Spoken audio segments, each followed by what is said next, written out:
Winters almost हम सबका ही favourite season होता है। सूरज अपनी ठंडी और मीठी किरणें लिए बादलों के पीछे कभी छुपता और निकलता है।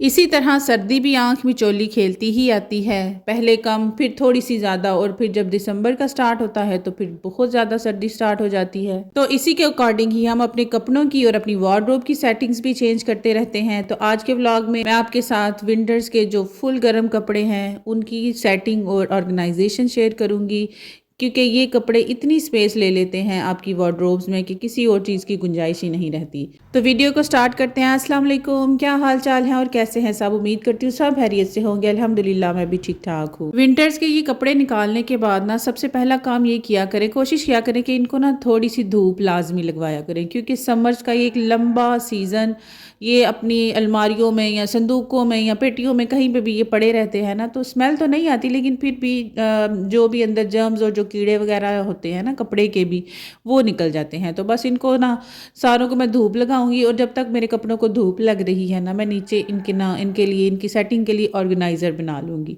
अब ये जो डिब्बा है ना इस घी का, ये बेस्ट है ऑर्गेनाइज़र के लिए। समझे कि ये आपका रेडीमेड ऑर्गेनाइज़र है। इसके ऊपर जस्ट आपने एक रैपिंग शीट लेनी है और ये आपका ऑर्गेनाइज़र रेडी है। ये शीट मैंने अपनी लास्ट वीडियो में किचन कैबिनेट्स में भी यूज़ की थी। आपने उस वीडियो को बहुत पसंद भी किया था, आपका बहुत बहुत शुक्रिया। बस अब ये इतनी लंबी है कि मैं इस हाफ शीट से ना 2 ऑर्गेनाइज़र अपने रेडी करूँगी। और ये शीट्स इजीली अब तो $1 पे अवेलेबल हैं, आप वहाँ से खरीदें। और क्योंकि मैंने हाफ शीट यूज़ कर ली थी, अगर मैं एक शीट ही पूरी की पूरी लेती तो मेरे तकरीबन 4 से 5 ऑर्गेनाइज़र इस एक शीट से बन जाने थे। और इनको अप्लाई करना भी बड़ा ही आसान है, कोई मुश्किल काम नहीं। आप देख भी रहे हैं कितनी इजीली ये लग रहा है। तो कोई इस पे ना तो आपकी फ़ोर्स लगनी है, ना ही आपका कोई ज़्यादा मेहनत भी लगनी है, और पैसा भी बहुत कम लगना है। और डब्बे तो आपको इजीली जो कोई भी आपके एरिया में या मोहल्ले में घर के करीब किराना शॉप है उधर से ले ले, फ्री ऑफ कॉस्ट वो भाई दे देंगे। और बस आपका ये 250 रुपीज़ में ना आपके 4 से 5 ऑर्गेनाइज़र रेडी हो जाएंगे, और इसमें आप हर तरह की अपनी चीज़ रख सकते हैं। और 5 से 10 मिनट के अंदर अंदर आपका ऑर्गेनाइज़र भी रेडी है। ये स्पेशली उन मदर्स के लिए जो वर्किंग वुमेन हैं या जिनको सिलाई नहीं आती ना, तो ये काम आपके लिए बेस्ट। बस आपने ये 2 चीज़ें लेनी हैं और आपके लिए आपके ऑर्गेनाइज़र्स 5 से 10 मिनट में रेडी होंगे। उसमें आप अपनी मर्ज़ी की हर चीज़ रख सकती हैं। अपने सर्दियों और गर्मियों के कपड़े या कोई भी चीज़ आप इसमें ऑर्गेनाइज़ करके रखना चाहें तो आप इसमें ऑर्गेनाइज़ करके रख सकती हैं। और ज़ीरो कॉस्ट पे हमारे बेस्ट और अफोर्डेबल ऑर्गेनाइज़र्स 5 मिनट के अंदर अंदर रेडी हो जाएंगे। मेरे चैनल पर बच्चों के विंटर वार्डरोब ऑर्गेनाइजेशन की भी वीडियो ऑलरेडी है, आप उसको भी देखना चाहें तो उसको भी ज़रूर देखिएगा। आपको उससे भी बड़े अच्छे आइडियाज़ मिलेंगे अपने बच्चों के विंटर के क्लोथ्स को ऑर्गेनाइज़ करने में। और आप सबका उस पर बहुत प्यार भी आया, उस पर बड़े अच्छे व्यूज़ भी आए, तो उस वीडियो को भी आप ज़रूर देखिएगा। और देखिए मेरा ऑर्गेनाइज़र रेडी हो गया है, और जब तक मेरे कपड़ों को धूप भी लग गई है, अब बस मैंने अपने कपड़ों को, अपनी जर्सियों को, अपने कोट्स को अच्छे तरीके से ना तय लगानी है, और तय लगा कर तो इसको मैंने फिर अपने ऑर्गेनाइज़र में रखना है।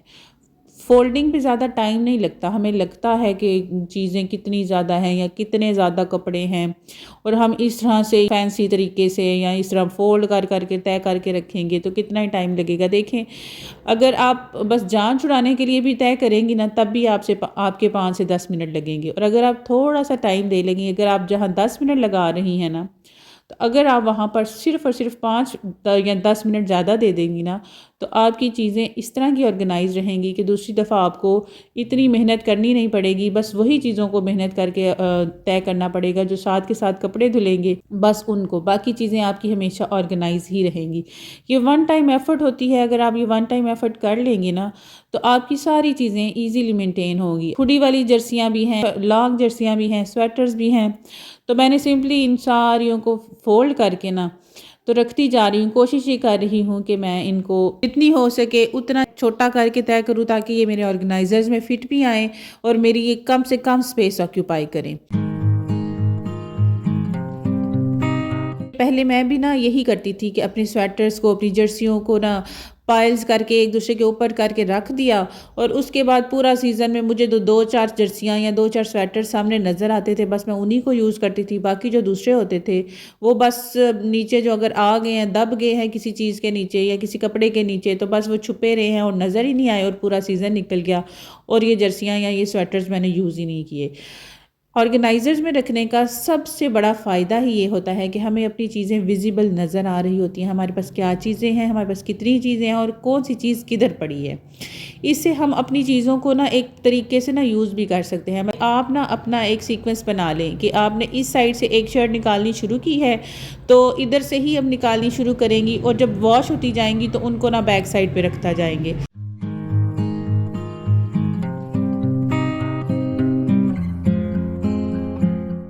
इस तरह आप ना एक ही चीज़ को बार बार पहनेंगी भी नहीं। आपकी सारे सीज़न में आपके जितने भी कपड़े, कोट, स्वेटर्स, जर्सियाँ सारी यूज़ होंगी।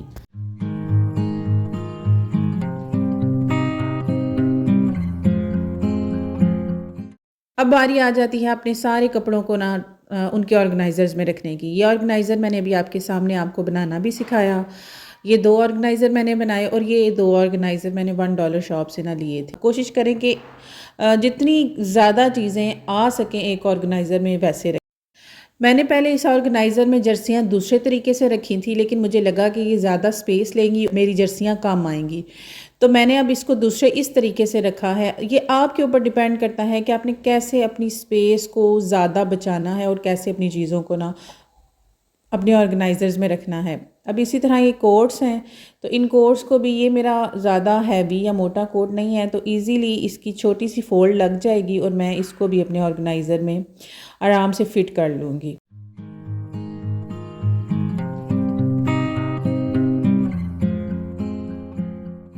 यहाँ पर आपसे एक छोटी सी रिक्वेस्ट करना चाहूँगी कि प्लीज़ मेरे चैनल को लाइक, शेयर और सब्सक्राइब ज़रूर कीजिएगा। आपकी लाइफ के 10 से 15 मिनट मेरी लाइफ की बड़ी सारी प्रॉब्लम्स को सॉल्व कर सकते हैं। चलें अब चीज़ों को ऑर्गेनाइजर्स में रखते हैं। डिफरेंट तरीक़ों से चीज़ों को ऑर्गेनाइजर्स में रख कर ट्राई कर लिया करें। कोशिश करें कि ज़्यादा से ज़्यादा चीज़ें आप अपने ऑर्गेनाइजर्स में रख सकें। इसलिए डिफरेंट तरीक़ों से तजुर्बे करके ना तो चीज़ों को अपने ऑर्गेनाइजर्स में रखा करें। जैसे आपने भी देखा कि मैंने 2 तरीके से अपने ऑर्गेनाइजर्स में चीज़ें रखने की कोशिश की। तो जो तरीका मुझे सबसे अच्छा लगा या जिससे लगा कि मेरी हाँ ज़्यादा चीज़ें इसमें आ जाएंगी, तो मैंने बस वो तरीका अपनाया और अपनी सारी चीज़ों को इसमें रख लिया। अब मेरी सारी शॉल्स, मेरी सारी जर्सियाँ, स्वेटर्स 4 ऑर्गेनाइजर्स में आ गए। अब देखिए मैं अपनी वार्डरोब की मैक्सिमम स्पेस को यूज़ करते हुए अपनी सारी चीज़ें एक ही जगह पर रखूँगी और ये मेरे लिए आसानी भी हो गई कि अगर मैं इनमें से कोई भी चीज़ निकालना चाहूँगी तो ईज़िली निकाल सकती हूँ। किसी दूसरी चीज़ की फ़ोल्डिंग ख़राब किए बगैर मैं इनको इसमें से निकाल लूँगी और बाकी की सारी चीज़ें मेरी अच्छे तरीके से ऑर्गेनाइज़ और मैनेज रहेंगी। जैसे कि मैंने पहले भी कहा कि अगर हम इन चीज़ों पर सिर्फ 5 से 10 मिनट एक्स्ट्रा लगा लेना, तो इस 5 से 10 मिनट की एफ़र्ट हमारी पूरा सीज़न कपड़ों की ऑर्गेनाइजेशन में ही नहीं निकलेगा। हम अपनी चीज़ों को आराम से और तरीके से निकालेंगी और इस्तेमाल करेंगी और अपनी ज़िंदगी को आसान बनाएंगी। एज़ अ होम मेकर हम हर वक्त, हमारी कोशिश ही ये होती है कि हम अपने घर को और अपनी चीज़ों को इस तरह मैनेज करें कि हमारे लिए हर चीज़ ईज़ी टू एक्सेस हो, कन्वीनियंट हो और ऑर्गेनाइज पड़ी हो ना, तो बस हमारे लिए यही बहुत होता है। ज़रूरी नहीं कि हमें हर चीज़ में दूसरों की तारीफ़ ही चाहिए। अब अगर बात करें बच्चों के कैजुअल कोट्स की या आपके अपने कैजुअल कोट्स की, तो उनको कोशिश करें कि उनको हैंग करके रखा करें, क्योंकि एक दफ़ा जब वो आयरन हो जाए ना, तो उसके बाद उनको हैंग कर देना ही बेस्ट ऑप्शन होता है। बार बार एक तो उनकी इस्त्री ख़राब नहीं होती और दूसरा आपके आपके लिए भी कन्वीनियंट होता है कि जब भी आपने कोई भी इनमें से अपना कोट या जैकेट पहननी, ईज़िली आप इसमें से निकालेंगी और पहन लेंगी। और इसी तरह बच्चों को भी पता होगा कि उनके कोट्स और जैकेट्स इधर लटकी हैं और वो इजीली निकाल के यूज़ कर लेंगे। इंसान हमेशा किसी ना किसी इंसान से ना इन्फ्लुएंस ज़रूर हो रहा होता है, चाहे उसकी ड्रेसिंग सेंस हो, उसके खाने पीने का स्टाइल हो या उसकी लाइफस्टाइल। हम कोई ना कोई चीज़ किसी ना किसी इंसान की कॉपी करने की कोशिश करते हैं। तो ये वीडियोस बनाने का मकसद सिर्फ इतना होता है कि अगर हम अपनी लाइफ को इस तरह से चेंज करते हैं या इस तरह से चलाते हैं, तो क्यों ना आपको भी कुछ आइडियाज़ दिए जाएं कि आप भी उनसे मोटिवेट हों और अपनी लाइफ को इस तरह से चलाएं। तो ये अब लेगिंग्स की अगर बात करें, तो लेगिंग्स को भी स्टोर करना एक बड़ा टास्क होता है और बच्चों के लिए अगर आपके अपने लेगिंग्स हैं तो उनको भी स्टोर करके रखने के लिए इसी तरह से फ़ोल्ड करके ऑर्गेनाइजर्स में रख लें। आपको पता होगा क्लियरली कि आपके पास आपके बच्चे के या अपने कितने लेगिंग्स हैं और आपने कौन सा लेगिंग यूज़ करना है, अपने कौन से ड्रेस के साथ आपका मैच है, तो उसको यूज़ कर लें। अगर आपको वीडियो मोटिवेशनल लगी हो, पसंद आई हो, तो प्लीज़ मेरे चैनल को लाइक, शेयर और सब्सक्राइब ज़रूर कीजिएगा और दुआओं में याद रखिएगा। अल्लाह हाफिज़।